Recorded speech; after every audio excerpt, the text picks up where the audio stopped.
এই তো মাছ রান্না করব। কি মাছ? চিংড়ি মাছ। এই দেখো কিভাবে রান্না করবি দেখা তো। দেখাচ্ছি। প্রথমে আমরা এই কড়াইতে তেল দিয়ে দেব।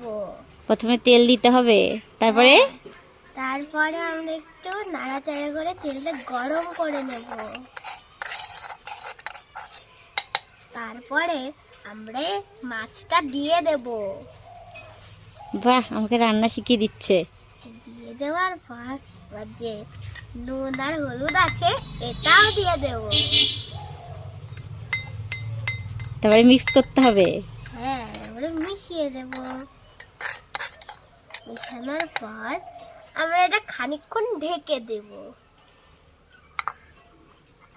তারপরে হয়ে যাবে আমাদের চিংড়ি রেডি। এবার দেখো ম্যাজিক। কি ম্যাজিক? এই দেখো। ও, তরকারি রান্না হয়ে গেছে। বাহ, কি ভালো দেখতে হয়েছে, দেখে তো মনে হচ্ছে খুব টেস্টি। হ্যাঁ, তোমাকে এখন খেতে দেব। আচ্ছা, দাও দাও। আচ্ছা আচ্ছা, থাক থাক, ওইটুকুই হবে। আচ্ছা, দাও। Thank you. ওয়েলকাম।